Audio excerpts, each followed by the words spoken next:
Once was a swagman camped by a billabong under the shade of a coolabah tree. As he sat, as he watched and waited while his billy boiled, he'll come a waltzing Matilda with me. Good morning, ladies and gentlemen. This is Arnie Luke's at the Crossroads. We've got another compelling day of discussion in our forum, and I'd like to welcome Betty Lukes from Adelaide. Welcome, Betty. Thank you, Arnie. Good morning. And Wallace Klinck from Canada. Welcome, Wallace. Hi there. I'm glad to be with you. That's it. Thank you for that. Now, we've been discussing the individual and individual in society, and also devolution. This is the main two topics of this stanza, if you like, of videos. And devolution is where authority and responsibility devolves back to the individual if these things can be managed at that level. And I think it's fascinating, and I'm going to bring some up a document here for you. I think it's fascinating that the Chinese government here is seeking to actually assign a scorecard of behaviour for every citizen in China.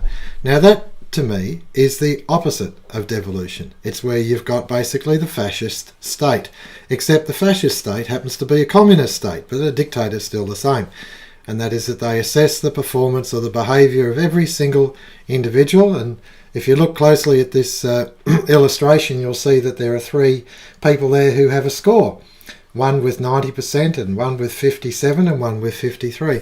And that score, of course, is whether they're an acceptable behaving citizen, and if they're not, then they can lose opportunity to fly on planes, they can lose opportunity to travel on trains, and other sort of sanctions against them by the police state.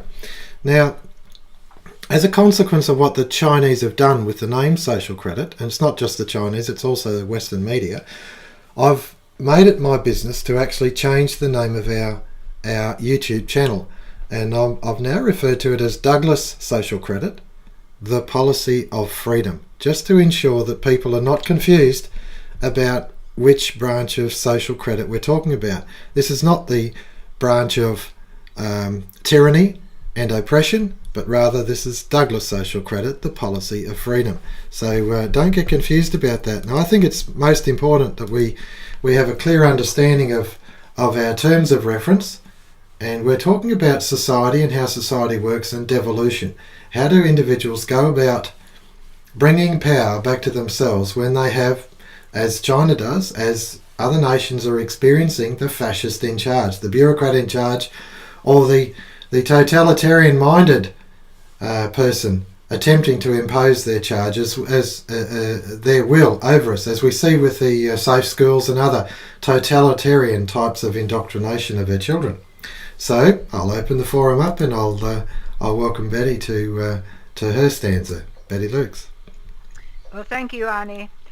After reading about what I call the Chinese social discredit system and comparing it with the Douglas social credit ideas that are in his books, I'm amazed at just how he could see into the future and could see what was happening in his time and where it was leading to, and that's exactly what we're seeing now. And of course, it's to me, it's China. China is the modern day 1984 of George Orwell. It's all there. It was seen back then. And an important point that Douglas brought out is that you've got to distinguish between the pyramidal association or structure, which Jordan Peterson, by the way, is promoting, that I can see, and the way of social credit. They are two entirely different systems based on entirely different philosophies.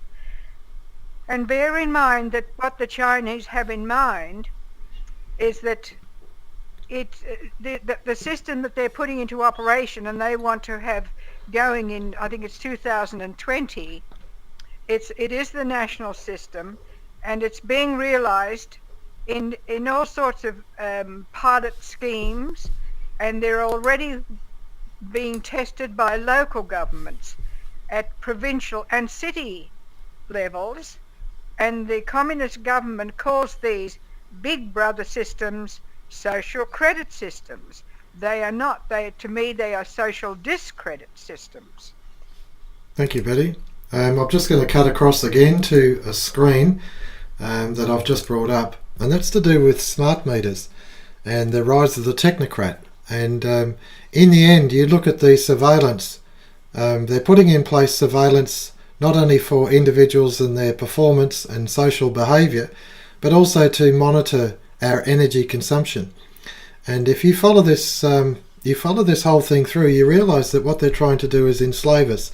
They're using the overall plan will be to use carbon credits or energy units as a form of currency, and you bring that into the social discredit system, and you'll find that you're going to be assessed, and they will essentially stifle you to the point of exhaustion. Wally Klinck.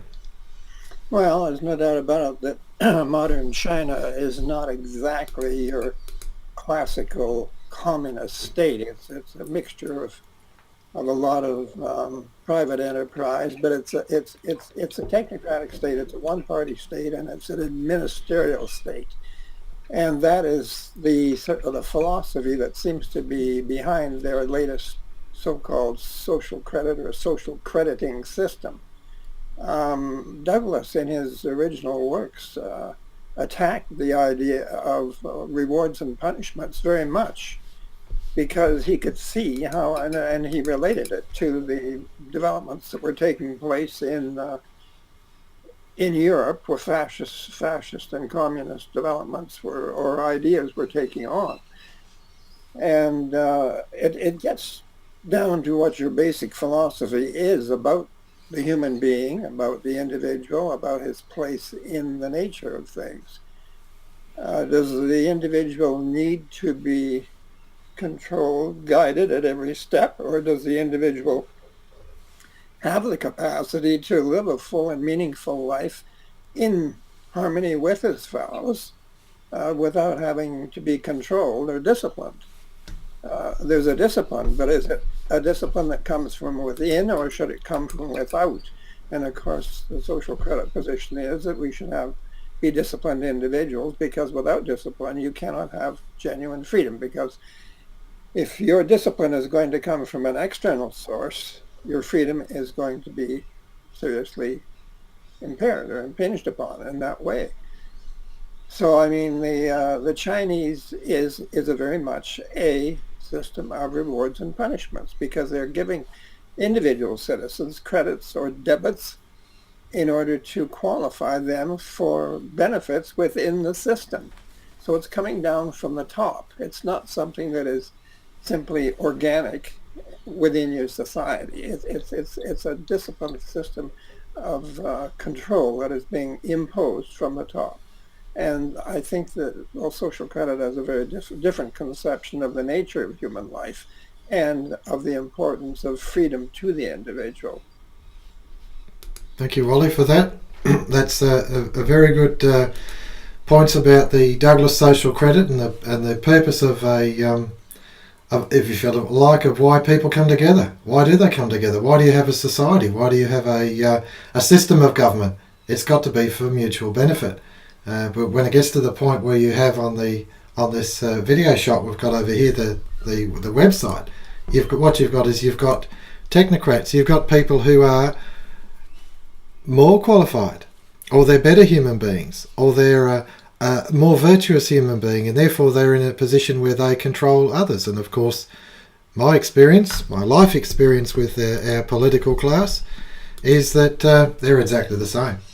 They're no different than us, and in actual fact, the temptation that comes across their desk every day is profound, and it's almost like you consider perhaps the policeman who pulls over someone who's done a minor traffic infringement, and they decide to do an inspection of the vehicle, and inside the boot is all this money, and the policeman stands there, and the bloke who's been pulled up says, "Well, that's not mine, that must be yours." And the temptation is huge. And so if you put a person in that sort of temptation on a daily basis, That's really hard work. That is really, really hard work to hold your integrity. And they shouldn't be placed in that. And that's the point about power. That the power should come back to the individual, be rested there, and then that temptation to those bureaucrats, those technocrats to impose their point of view over others is not allowed. And this comes back to your basic philosophy. Are you a free human being, sovereign, and have a right to think and discuss and speak and act within a moral environment, or do you need to be controlled? Betty Lukes. Yes, well, Arnie, I see it that Australians have to, and not just Australians, but the Western world generally, must take into account just what is happening. And that reminds me, I did see a reference to the fact that there are parts of government here in Australia that are looking to set up a surveillance system. So we must look further into that. But I want to bring home the point that you must understand what is happening to you. You must understand it. You can't just be complacent about it, because it's not just you. You've got to think of your children and your grandchildren and even your great-grandchildren. Are you going to hand on capital, freedom capital, to your children and grandchildren, or are you going to hand on tyranny because you were too complacent to do anything? If you have a look at some of the rewards and punishments that the Chinese have in mind, the authorities have in mind, I see that local police reported in 2016 that the top-rated citizen had 134 points. For what did he do? He donated over 1 litre of blood. He did more than 500 hours of volunteer work. Really? Volunteer work in a country that I'm sure that the average wage would be very low. And the next step for this city is to use a credit system to punish people for dodging transport fares, cheating in video games, and restaurant no-shows. Can you imagine that? Can you imagine it? I think of the local hairdresser that I go to, and I'm sure that she would be very pleased if she received $1 for every no-show that happens in her business. And another city launched use of facial recognition. Another automatically applies a message to the mobile phones along the lines of, this person is a blacklisted citizen. The person you're calling is dishonest. Really? Others are profiled by their consumption behavior.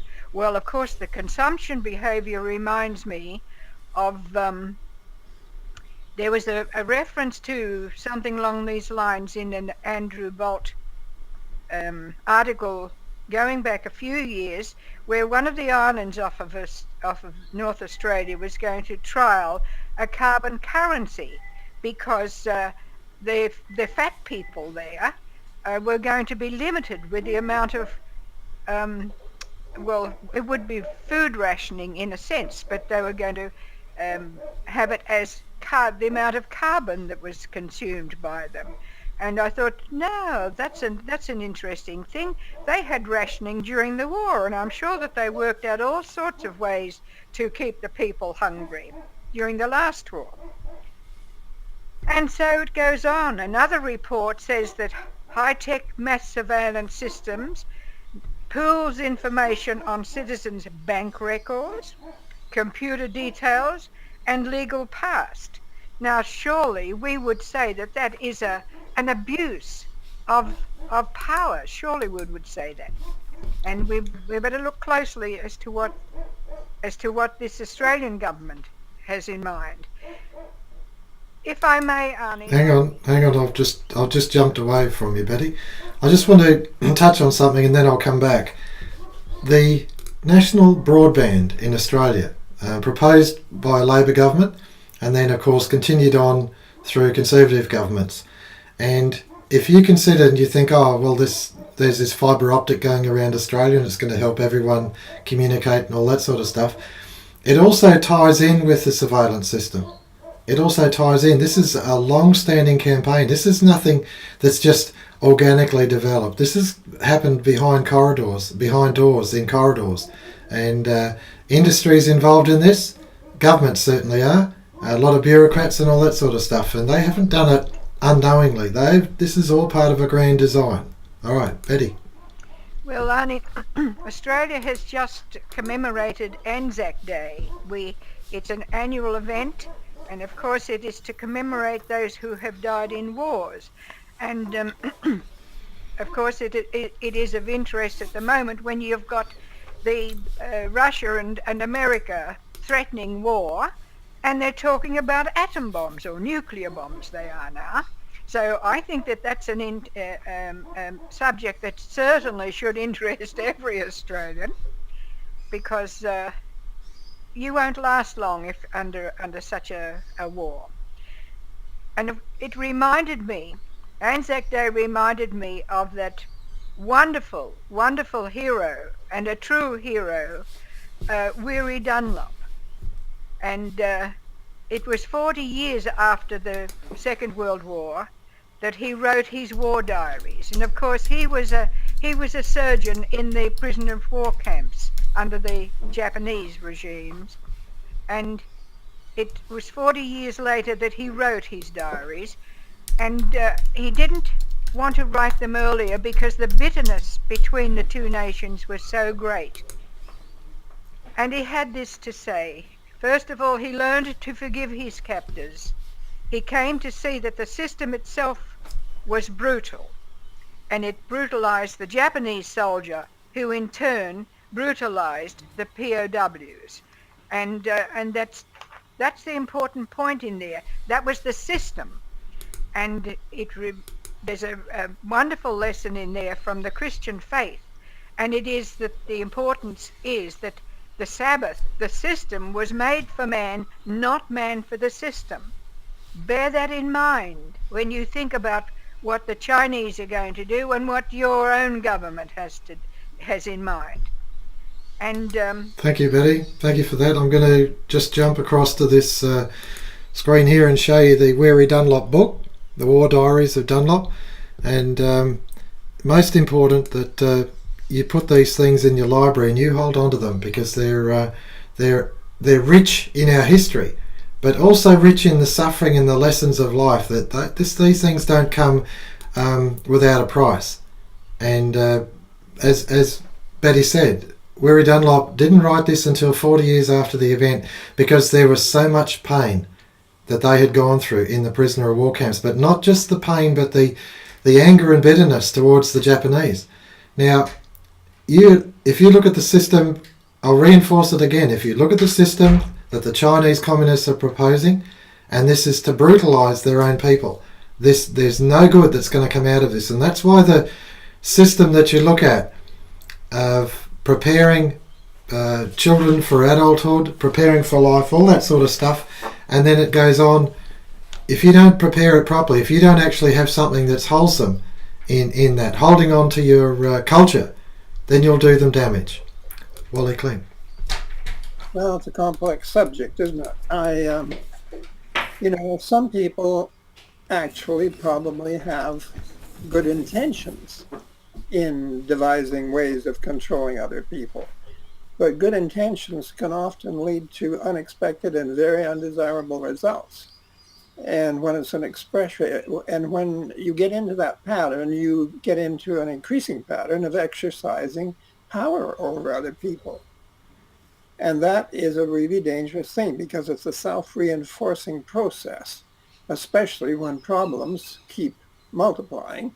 Then, of course, the interference with other people's lives becomes greater and greater, whether it's for their own good or not. It is interference, and it impinges on your freedom as an individual. Douglas said at one point that modern society is an incarnate lie.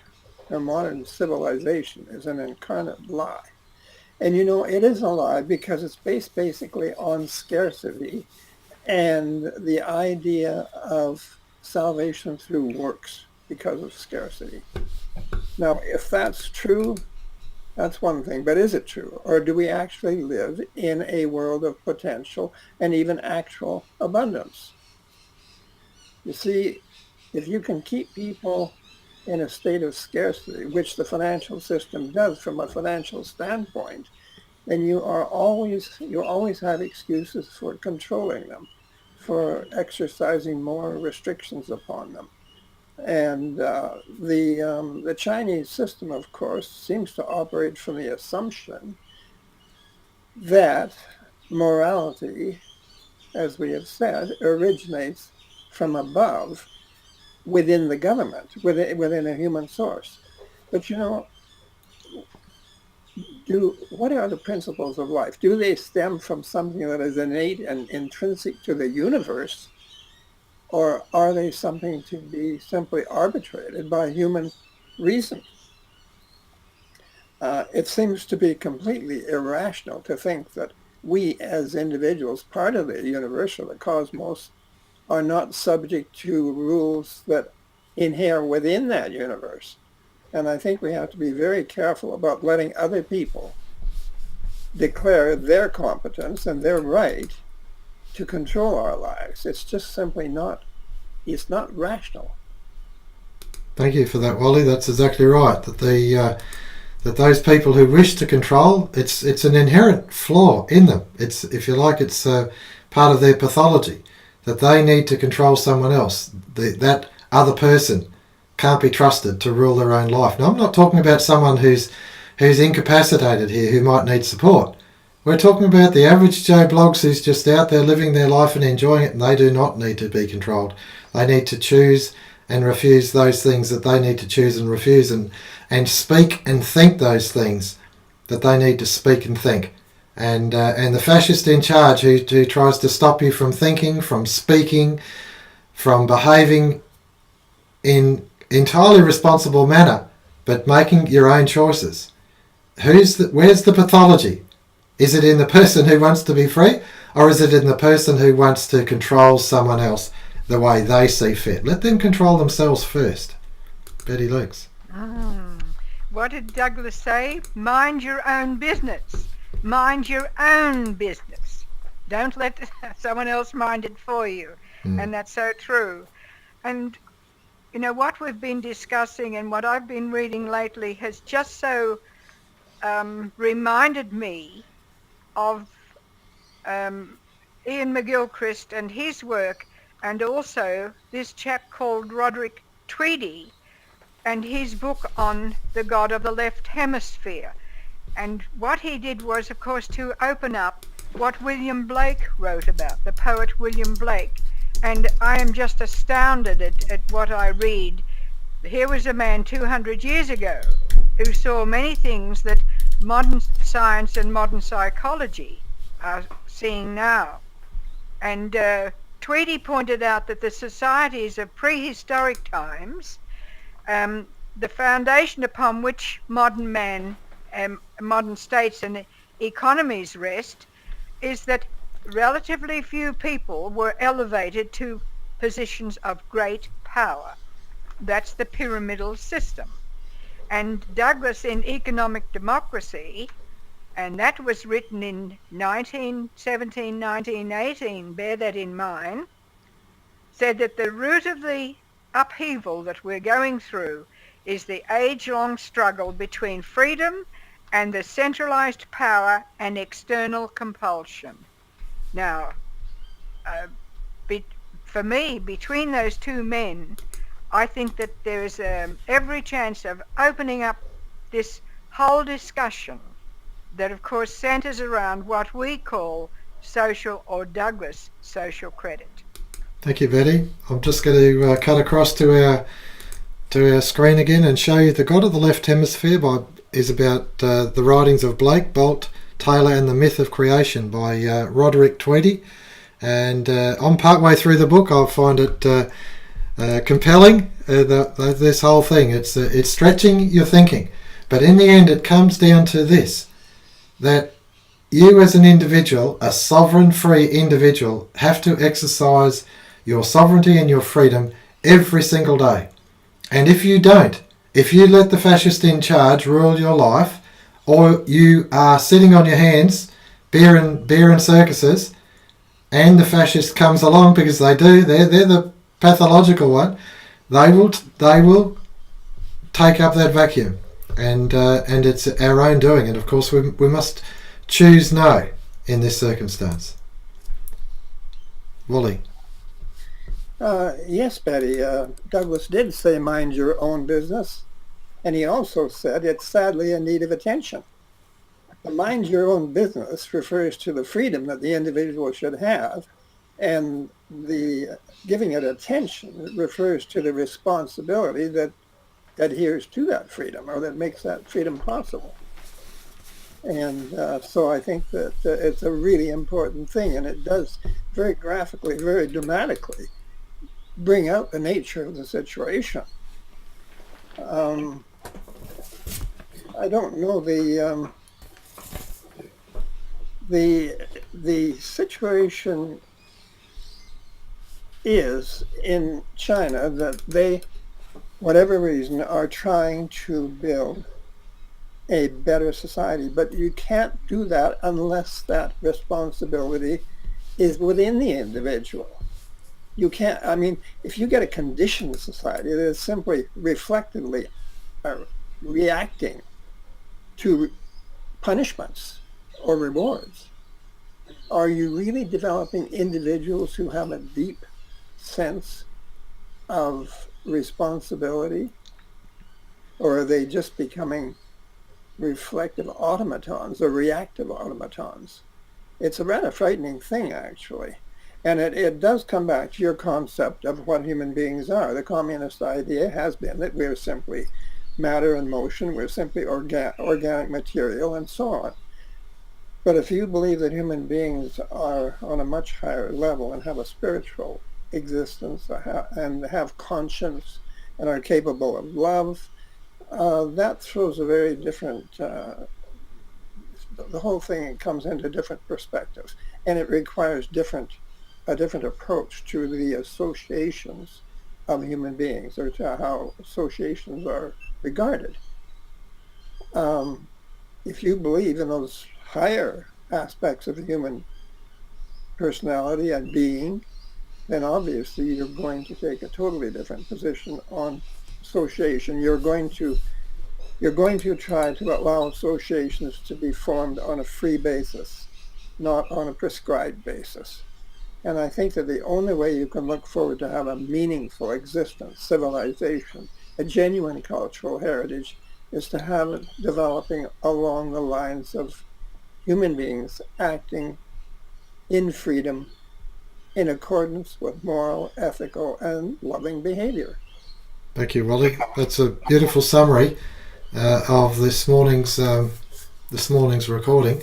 I'm going to do, and I want to surprise my forum members, I'm going to actually do one last lap, because I think we're just on the half hour mark, and I think we've got a nice concentrated presentation. I'm just going to touch on this one more time, that you'll find our videos here at Douglas Social Credit, the Policy of Freedom.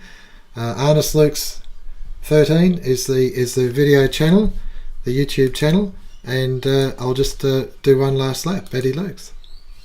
Well, Arnie, as you know me well, you know that I often am upbraiding the role of the church in this modern day.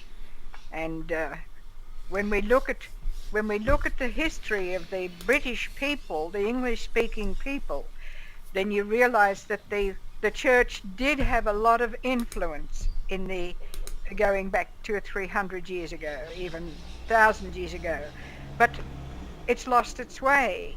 But I am reminded of that saying. Douglas actually mentions it. He speaks about the authority, that the church was the authority on the mills of God.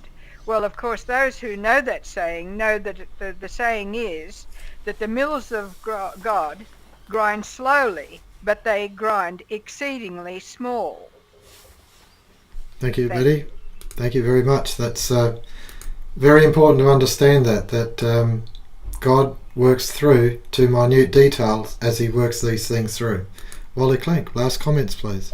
I think that the church has simply lost its authority or its influence because it has not really kept a pace with the modern world or with the development of society. You will hear people talk about Paul's assertion that he who will not work will not eat. How many times do you hear Christian ministers, pastors, or even just members of the laity referring to Christ's admonition, toil not. Your heavenly Father knows you have need of these things. And then there was the multiplication of the loaves and fishes and the distribution of them freely, not because of any kind of requirement. It was a gift. And you have, the rain falls upon the just and the unjust. So many things that really relate to grace, gifting. Something is a gift. It is not something that is worked for. I mean, work was originally, according to the Old Testament, a curse. It was a punishment.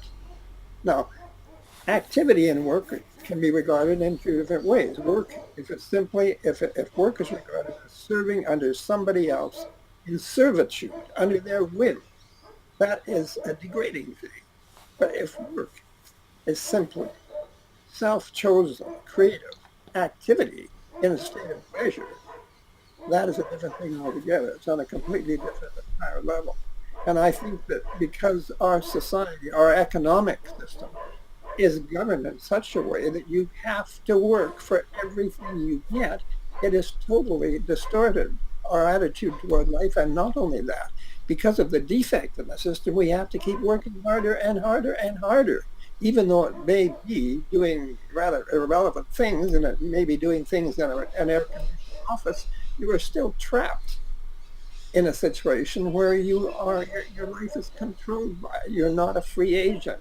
You cannot use your freedom and your creativity to explore life and to enrich and enhance your understanding, and by virtue of doing that, helping others to enrich theirs.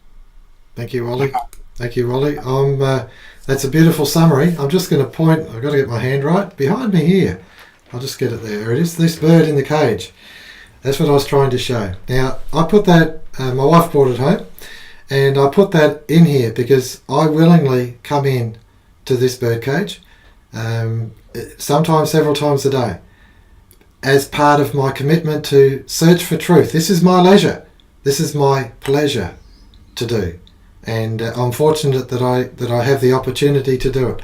And I'd encourage you to do the same, because in that pursuit of truth, it's an expansion of my thinking, and it's not. I cannot afford to be slovenly. I've got to pursue this thing and be under discipline, be in discipleship. Now I'm just going to touch on a couple of things, a bit of advertising before we go.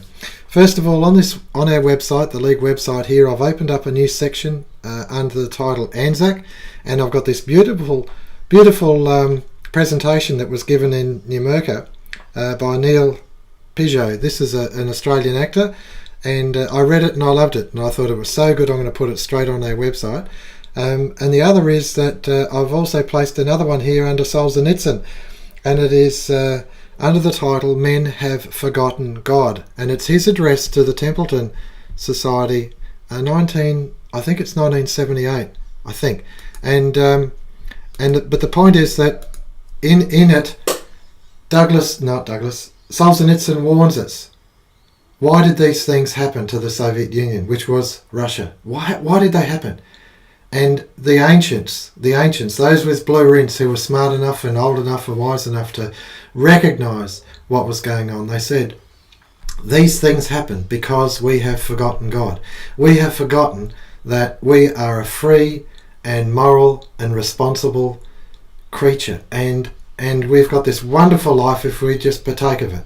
But we've got to, the free, moral, responsible, there are things that we need to do, and we've got to go after those things, and that's what the Crossroads is all about. Once was a swagman camped by a billabong under the shade of a coolabah tree. As he sat, as he watched and waited while his billy boiled, "Will come a waltzing Matilda with me." Good morning, ladies and gentlemen.